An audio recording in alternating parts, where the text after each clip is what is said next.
ইসলাম শিখিয়েছে শেষ নিঃশ্বাস পর্যন্ত তোমাকে লড়ে যেতে হবে।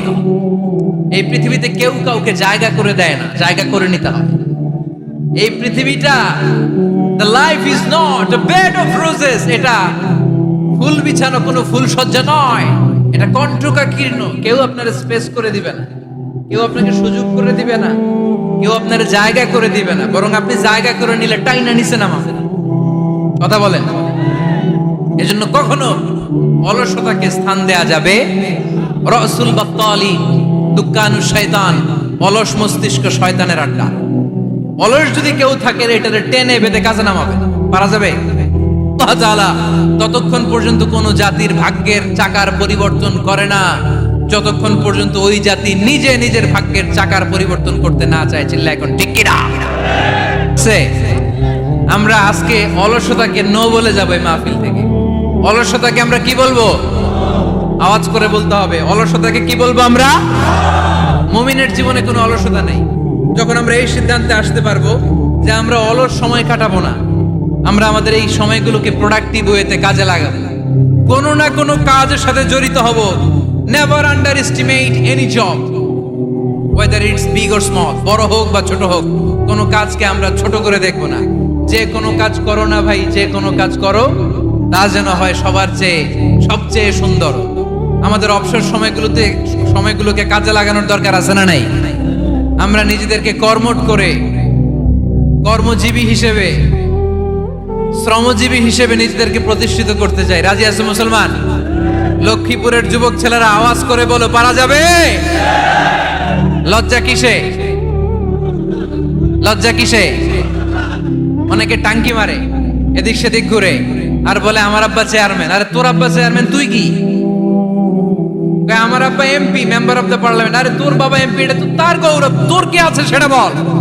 এজন্য নিজের পায়ে দাঁড়াবো। অলসতার সাথে আমাদের কোনো সম্পর্ক। আজকের এই মাহফিল থেকে আমরা অলসতা, অকর্মণ্যতাকে নো বলে দিলাম। অলসতাকে আমরা কি বললাম? আরো জোরে বলতে হবে। অলসতাকে কি বলবো? আর সব সময় কর্মঠ থাকবো, এনার্জেটিক থাকবো, নিজের পায়ে দাঁড়াবো, আইডিয়া জেনারেট করব, এন্টারপ্রেনার হওয়ার চেষ্টা করব, নতুন নতুন উদ্যোক্তা হওয়ার মাধ্যমে আমরা আমাদের নিজেদের ভাগ্য পরিবর্তনের চেষ্টা করব। কারণ আল্লাহ বলেছেন, ইন্নাল্লাহা লা ইউগাইয়িরু মা বিকাওমিন হাত্তা ইউগাইয়িরু মা বিআনফুসিহিম। আল্লাহ তাআলা ততক্ষণ পর্যন্ত কোন জাতির ভাগ্যের চাকার পরিবর্তন করে না যতক্ষণ পর্যন্ত ওই জাতি নিজে নিজের ভাগ্যের চাকার পরিবর্তন করতে না চায়। চিল্লা এখন ঠিক কি না? লাকাদ খালাকনা, একটা বাবার স্পার্মের মধ্যে 2 কোটি যদি শুক্রাণু না থেকে সেখান থেকে সন্তান হয় না। তার মানে এই 2 কোটি শুক্রাণুর মধ্য থেকে আপনি একজন সফল মানুষ, যিনি বাকি 2 কোটির মধ্য থেকে সব শুক্রাণুগুলোকে হারিয়ে আপনি সফল হতে পেরেছেন। সেখান থেকে দুনিয়ার বুকে আপনি যখন এসেছেন, আপনাকে সংগ্রাম করে আসতে হয়েছে। যারা সিজারের মাধ্যমে পৃথিবীতে আসে তাদের এই সংগ্রামটা থাকে না, কিন্তু যারা নর্মাল প্রসেসে পৃথিবীতে আসে তাদের প্রচন্ড সংগ্রাম করে, প্রচন্ড চাপা খেয়ে পৃথিবীতে আসতে হয়। ঠিক কিনা? কারণ আমাদের সাইজ ছিল অনেক বড়। আমাদের মায়ের যে অঙ্গটা দিয়ে আমরা পৃথিবীতে আসব, ওই জায়গাটা ছিল খুবই সরু। আমাকে সংগ্রাম করে, আমাকে যুদ্ধ করে, আমার নিজের অস্তিত্বের প্রমাণ দিয়ে চিৎকার মেরে এই পৃথিবীতে আসতে হয়েছে। চিল্লায় বলো ঠিক কিনা? এজন্য এই পৃথিবীর বুকে আমরা যতদিন থাকবো সংগ্রাম করে বাঁচতে হবে। ঠিক কিনা? পরিশ্রমে লজ্জা আছে? লজ্জা কিসে? মনে থাকবে লক্ষ্মীপুরের ছেলেরা, যে আয়াত দিয়ে শুরু করেছি সে আয়াত দিয়ে শেষ করছি। যখন সালাতের সময় হয় মসজিদে যাব, আর সালাত যখন শেষ হয় তখন মসজিদের বাইরে আমরা কাজে নেমে পড়বো। রাজি আছি তো? ফাইদা কুদিয়াতিস সালাতু ফান্তাশিরু ফিল আরদি ওয়াবতাগু মিন ফাদলিল্লাহ ওয়া যিকুরুল্লাহা কাসীরান লাআল্লাকুম তুফলিহুন। যখন তোমাদের সালাত শেষ হয়ে যায় তখন তোমরা কর্মস্থলে ছড়িয়ে পড়ো। আল্লাহ শিক্ষা দিয়েছে, যেই পরিস্থিতিতে থাকো না কেন তোমাকে শ্রম ব্যয় করে, কষ্ট করে তোমার উপার্জন করতে হবে, রিজিকের বন্দোবস্ত করতে হবে। চিল্লায় বলেন ঠিক কি না? ইসলাম আমাদেরকে এটাই শিখিয়েছে, কাজে লজ্জা নাই। আবার বিশ্বনবী বললেন, ইন খামাতিস সাআ ওয়া ফি ইয়াদি আহাদিকুম ফাসিলাতুন, তোমাদের কারো হাতে যদি একটা চারা বীজ থাকে, সে যদি দেখে কিয়ামত হতে শুরু করেছে, فإن استطاع أن يغرسها قبل أن تقوم الساعة فليغرسها। কারো হাতে একটা চারা বীজ নিয়ত করেছে, চারা বীজটা রোপণ করবে। ইন দা মিন টাইম দেখলো কিয়ামত হতে শুরু করেছে। বিশ্বনবী বললেন, যদি তোমার সুযোগ থাকে কিয়ামত হওয়ার আগে চারা বীজটা রোপণ করে দাও। কথা বুঝতে পেরেছেন? আপনার হাতে একটা চারা বীজ, আপনি প্ল্যান করেছেন এই চারা বীজটা রোপণ করবেন। ইন দা মিন টাইম দেখলেন কি হওয়া শুরু হয়েছে? ইযা জুলজিলাতিল আরদু জিলজালাহা, দ্য বিগেস্ট আর্থকোয়েক, ভূমিকম্প শুরু হয়েছে, কিয়ামত হয়ে যাবে। বিশ্বনবী বললেন, কিয়ামত হইতেছে ওদিকে, আর তোমার হাতে যদি চারা বীজ থাকে দেরি করো না, কিয়ামত তোমার কাছ পর্যন্ত আসার আগে সুযোগ পেলে চারা বীজটা রোপণ করে দাও। সালাত শেষ, কাজে ঝাঁপিয়ে পড়ো, আদেশটা কার? তাহলে ইসলামে ইবাদতের অ্যাটিটিউডটা বুঝতে পারছেন? কাজের সময় কাজ, নামাজের সময়, আওয়াজ করে বলেন, কাজের সময়, নামাজের সময়। সুন্দর হয়েছে না বিষয়টা? ফাইদা কুদিয়াতিস সালাতু ফান্তাশিরু ফিল আরদ, যখন তোমাদের সালাত শেষ তখন জমিনে ছড়িয়ে পড়ো। জমিনটাকে আল্লাহ আমাদের জন্য উর্বর বানিয়েছেন। জমিনে বীজ রোপণ করে দিলেই এখানে ফসলের ব্যবস্থা করে দেয় কে? ওয়াল্লাযী জাআলা লাকুমুল আরদা যালুলান ফামশু ফি মানাকিবিহা ওয়া কুলু মির রিজকি ওয়া ইলাইহিন নুশুর। তিনি তো এমন সত্তা যিনি তোমাদের জন্য জমিনটারে ফ্ল্যাট বানিয়ে দিয়েছেন, সমতল বানিয়ে দিয়েছেন। এই জমিনের গলিতে গলিতে, বনে বাদারে, রাস্তায়, সাগরে, পাতালে, পাহাড়ে, বিভিন্ন জায়গায় তোমরা ঘুরে বেড়াও, সেখানে যে আমি আল্লাহর রিজিক তালাশ করো। সুবহানাল্লাহ।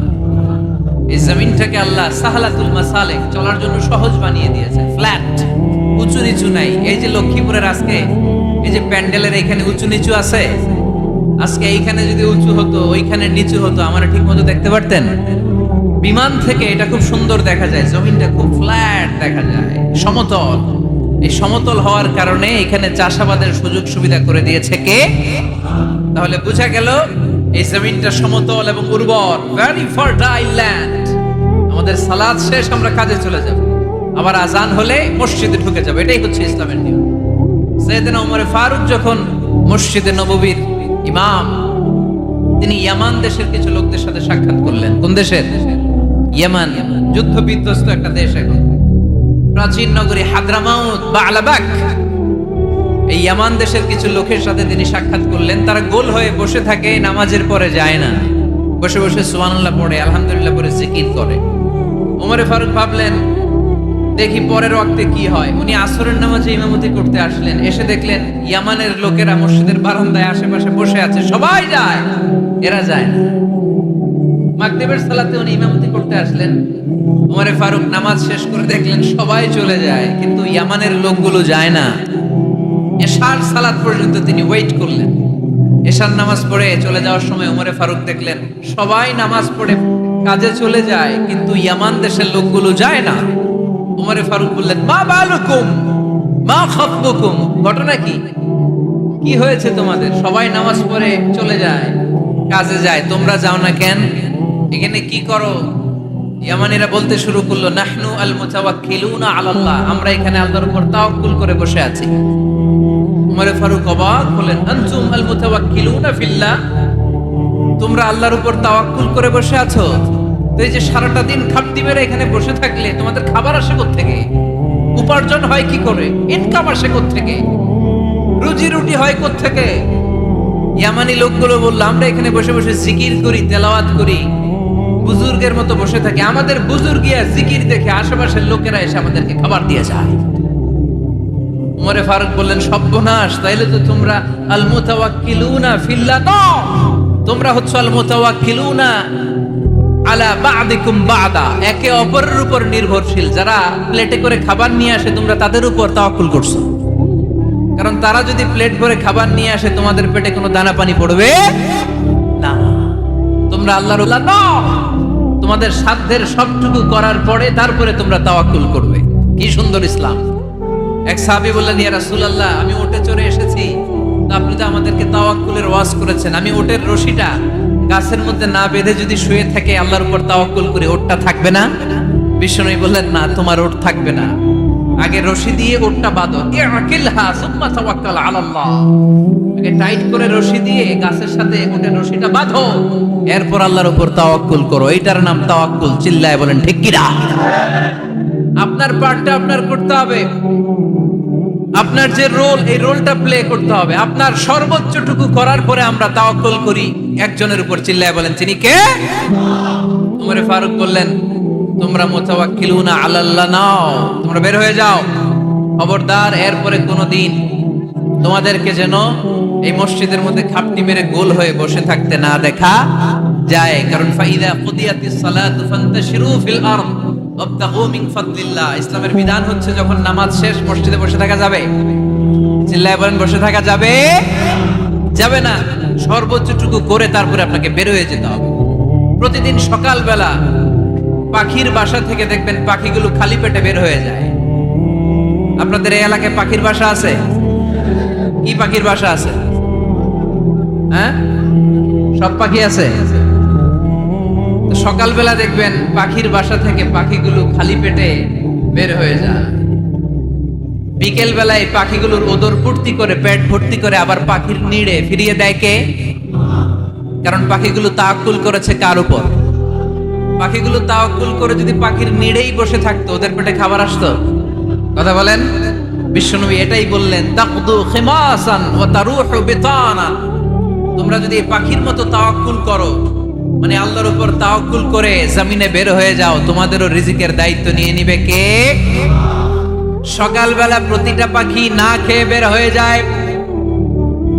একটা পাখির পেটের ভেতরে কোনো দানা পানি নাই, কিন্তু আল্লাহর উপর তাওয়াক্কুল করে পাখিগুলো যখন বের হয়ে যায়, বিকেল বেলা পেট ভর্তি করে, উদর ভর্তি করে আবার পাখির নিরে পাখিগুলোরে ফিরিয়ে দেয় কে? পাখিগুলোকে আমাদের মতো খাবার জমা করে রাখতে পারে? আমরা তো 7 দিনের বাজার একবারে করে ফ্রিজে রাখি। পাখিদের ফ্রিজ আছে না? আছে। আমাদের অতিরিক্ত টাকা হলে আমরা ব্যাংকে ব্যালেন্স করে রাখতে পারি, অ্যাকাউন্ট করে রাখতে পারি। পাখিরাও তো অ্যাকাউন্ট করে রাখে না? না, প্রতিদিন না খেয়ে বের হয়। কালকে ওই পাখিটা কি খাবে, কোন জায়গা থেকে তার রিজিকের ব্যবস্থা হবে, আল্লাহ ছাড়া কেউ জানে। এটার নাম তাওয়াক্কুল। এটার নাম কি? আমাদের সাধ্যের, আমাদের ক্যাপাসিটি, আমাদের ক্যাপাবিলিটির সবটুকু করে আমরা তাওয়াক্কুল করি একজনের উপর। চিল্লায় বলেন তিনি কে? এজন্য ইসলাম আমাদেরকে শিখায়, সালাত যখন শেষ বের হয়ে যাও, কাজে নেমে পড়ো। কাজে কোনো লজ্জা নাই, পরিশ্রমে কোনো লজ্জা আছে? যিনি রিক্সা চালায় এতে তার কোনো লজ্জা আছে? দিনমজুর, কুলি, ঠেলা গাড়ি চালায়, ছোট্ট ব্যবসা করে, এতে কোনো লজ্জা আছে? লজ্জা নাই। খেয়াল রাখবেন, লজ্জা হচ্ছে অলসতায়। লজ্জা কিসে? বিষ্ণু ঈসা ইসলাম বলেছেন, মা আকালা আহাদুন তুআমান কত্তু খায়রুম মিন আইয়াকুলা মিন আমালি ইয়াদি। নিজ হাতে উপার্জিত খাবারের চেয়ে, অর্থের চেয়ে শ্রেষ্ঠ খাবার পৃথিবীর কোন মানুষ কোনদিন ভক্ষণ করে নাই। চিল্লায় কোন সুবহানাল্লাহ। শ্রেষ্ঠতম খাবার নিজ হাতে উপার্জিত খাবার। ঘাম জড়িয়ে যে অর্থ উপার্জন করা হয়, যে ইনকাম করা হয়, এটা হালাল। আর হালাল খেয়ে দোয়া করলে কবুল করে কে? এজন্য খেটে খাওয়া মানুষ, শ্রমজীবী মানুষ আর মেহনতি মানুষদেরকে বিশ্বনবী খুব ভালোবাসতেন। তারা বিশ্বনবীর বন্ধু আর বিশ্বনবী ছিল তাদের বন্ধু। সুবহানাল্লাহ পড়েন। এত ভালোবাসতেন বিশ্বনবী খেটে খাওয়ার মেহনতি মানুষদেরকে। সব সময় বিষ্ণু ইসলাম তাদের জন্য দোয়া করতেন। এজন্য যারা খেটে খায় তারা কপালওয়ালা, তারা মুস্তাজাবুদ দাওয়া। তারা কি? মুস্তাজাবুদ দাওয়া মানে এমন ব্যক্তি যে ব্যক্তি দোয়া করতে দেরি হয় কিন্তু দোয়া কবুল হতে দেরি হয় না। আপনারা এখানে ব্যবসা করেন কে কে? দেখি তো হাত তুলেন তো। ব্যবসা, মাশাআল্লাহ, অনেক ব্যবসায়ী আছে তো দেখি। আচ্ছা, হাত নামান। চাকরি করেন কে কে? চাকরি, চাকরিও তো অনেক করে দেখি। হাত নামান। প্রবাসী, ছুটিতে দেশে আসছেন। হুজুর আমি আছি কই? আপনি দেখতে আসছেন? মাশাআল্লাহ। কোন দেশে থাকেন? সৌদি আরব। আলহামদুলিল্লাহ। সৌদিতে ভাল লাগে নাকি সৌদি স্বপ্নের দেশ, খাটতে খাটতে জীবন শেষ? ইনশাআল্লাহ। আচ্ছা, ইউনিভার্সিটির স্টুডেন্ট আছো কারা কারা দেখি? মাশাআল্লাহ, হাত নামাও। ক্লাস 5 থেকে ইন্টারমিডিয়েট পর্যন্ত পড়াশোনা করতেছো অথবা দাখিল আলিম পর্যন্ত কারা কারা দেখি? মাশাআল্লাহ, হাত নামাও, হাত নামাও। একবারও যারা হাত তোলেন না এবার তারা হাত তোলেন। আন্নেরা কি করেন? হ্যাঁ, বেকার।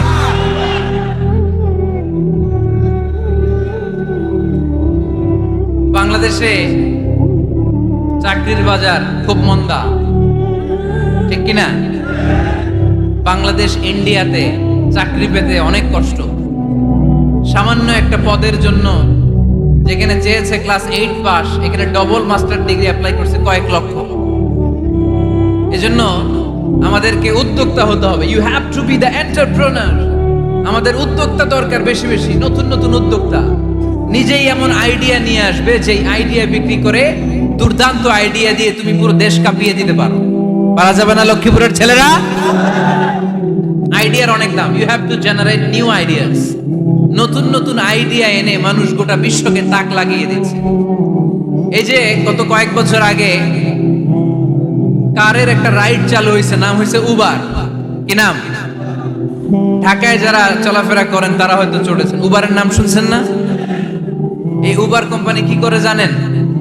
নিজেদের ব্যবসা নাই, পুঁজি নাই, পাত্তি নাই, অফিস নাই, কিচ্ছু নাই, কোটি কোটি টাকা হাতায় নিচ্ছে। Just idea, just they are generating new ideas. নতুন নতুন আইডিয়া দিয়ে গোটা বিশ্ব কাঁপিয়ে নিয়েছে একটা মোবাইল অ্যাপস এর মাধ্যমে। কিসের মাধ্যমে?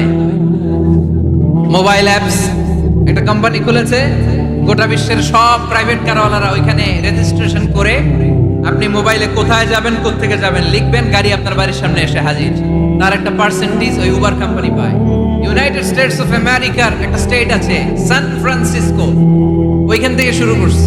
775টা সিটিতে ওদের অপারেশন আছে। বাংলাদেশে ঢাকাতেও আছে। আমি মালয়েশিয়াতে থাকি, ওখানেও আছে, ওখানেও আমরা চড়ি। প্রায় 63টা দেশে ওদের কাজ বাজ আছে। গত বছরে 2018 সালে ওদের প্রফিট ছিল, রেভিনিউ ছিল 11.27 billion US dollar, 11.27 US billion dollar. Just they are selling their ideas. নতুন নতুন আইডিয়া দিয়ে গোটা বিশ্ব কাঁপাচ্ছে। এই উবার যখন চালু হলো, আমি তখন মালয়েশিয়ায় শুনলাম বাংলাদেশে নতুন আরেকটা বাইর হইছে, পাঠাও। কি নাম? এটা বোধহয় সারা বাংলাদেশ ব্যাপী হয় নাই, 3টা জায়গায়, সিলেটে, চট্টগ্রামে আর ঢাকায়। এরা আরো চালাক। বাংলাদেশের ছেলেপেলেদের মাথায় চিকন চিকন অনেক বুদ্ধি। এরা ভাবলো এই উবার দিয়ে আর আমরা কত আগাবো, আমাদের গাড়ি আরো ছোট করতে হবে। এরা মোটরসাইকেল রাইড দেওয়া শুরু করছে। জ্যামের শহর ঢাকা, চিপা চাপা দিয়া এরা আপনারা নিয়ে জায়গা মতো পৌঁছায় দেয়। তো এই যে উবারের পরে আমাদের ছেলেরা বানাইলো পাঠাও। এরপরে কত কিছু বানাচ্ছে ছেলেপেলেরা, আমি তো এগুলো দেখে অবাক। রকমারি.com নাম শুনছো? বিক্রয়.com নাম শুনছো? ঘরে বসে বসে কোটি কোটি টাকা হাতিয়ে নিচ্ছে তারা। Just they are selling their ideas. যেহেতু আমাদের চাকরি কম, ওই চাকরির বাজারে আমরা লাইন দিতে চাই না। আমাদের মেধাকে খাটিয়ে খাটিয়ে আমরা নতুন তরুণ উদ্যোক্তা বানাতে চাই। চিল্লায় বলো ঠিক কিনা? উদ্যোক্তা যত বাড়বে ততই দেশের কল্যাণ হবে। মানুষ তাদের আইডিয়াকে কাজে লাগিয়ে গোটা বিশ্বকে তাক লাগিয়ে দিচ্ছে। আমরা আমাদের সমতল ভূমিতে চাষ করতে চাই না। মালয়েশিয়াতে একটা এলাকা আছে ক্যামেরুন হাইল্যান্ড, ওরা পাহাড়ের মধ্যে চাষাবাদ করে গোটা মালয়েশিয়ার খাদ্যদ্রব্যের অভাবকে মুক্ত করে দিয়েছে। পাহাড়ের মধ্যে ওখানে ফুলের বাগান। ক্যামেরুন হাইল্যান্ড প্রায় 6000 ফিট উঁচু, প্রচন্ড ঠান্ডা। এই ঠান্ডা পাহাড়ি হিল ট্রাক্স এরিয়াতে মালয়েশিয়ার এই ক্যামেরুন হাইল্যান্ডে ওখানে আছে ফুলের বাগান, আছে ফলের বাগান, আছে চায়ের বাগান। ওখানে মধুর চাষ হয়, ওখানে শাকসবজি চাষ হয়, ওখানে অনেক কিছু চাষাবাদ হয়। ওই ফলমূল শাকসবজি দিয়ে গোটা মালয়েশিয়ার 14টা স্টেটে যত শাক সবজি ফলমূল লাগবে ওরা আঞ্জাম দেয়। আর আমরা আমাদের সমতল ভূমিতে চাষ করতে চাই না। আমরা চাষাবাদকে খুব লজ্জা মনে করি। এটা ভুল আইডিয়া। আমাদের যে এলাকা যেই জিনিসের জন্য বিখ্যাত ওইটাকে আমাদের ব্র্যান্ডিং করতে হবে। লক্ষ্মীপুর কিসের জন্য বিখ্যাত? নারিকেল সুপারি। নারিকেল সুপারি যে পৃথিবীর কত মানুষ, ইন্দোনেশিয়ান লোকেরা মুড়ির মতো খায় নারিকেল আর সুপারি। এইটারে আমাদের ব্র্যান্ডিং করতে হবে। যেই দেশে যেটা আছে, যে এলাকা যেই পণ্যের জন্য বিখ্যাত ওইটা আমাদের ব্র্যান্ডিং করতে হবে। আমাদের আদমজির জুট মিল বন্ধ না, ভাওয়ানি জুট মিল বন্ধ। আমাদের পাট শিল্পকে ধ্বংস করে দিয়ে ইন্ডিয়া এখন ওই কটনের পাঞ্জাবি বানায়, জুট কটনের পাঞ্জাবি, আছে না নাই? পুরা বাংলাদেশের মার্কেট এই জুট কটনের পাঞ্জাবি দিয়ে সয়লাভ। আমাদের বাংলাদেশের পাট দিয়ে যদি আমরা মিহি পাঞ্জাবি বানাতে পারতাম, গোটা বিশ্বকে, বিশ্ব বাজারকে আমরা দখল করে নিতে পারতাম, ঠিক কিনা? এজন্য আমাদেরকে নতুন নতুন আইডিয়া জেনারেট করতে হবে। চাকরির পিছনে বসে থাকলে চলবে না। আর আজান যদি হয়ে যায় ছুটে যাব মসজিদে, আর নামাজ শেষ হলে আমরা আমাদের কাজের দিকে চলে যাব। চিল্লায় বলেন ঠিক কিনা? যেটাই করবো আমরা ভালোভাবে করব। আল্লাহ বলেছেন লিয়াবলুয়াকুম আইয়ুকুম আহসানু আমালা। লক্ষ্মীপুরের ভাইয়েরা আওয়াজ করে উত্তর দেন, আওয়াজ করে উত্তর দিতে হবে। জান্নাতে যেতে হলে 100তে কত নাম্বার পেতে হবে? হ্যাঁ, হয় নাই 51। কি নাম তোমার? হ্যাঁ, ফরহাদ। জান্নাতে যেতে হলে 100তে আমার দরকার 51। 100তে কত লাগবে?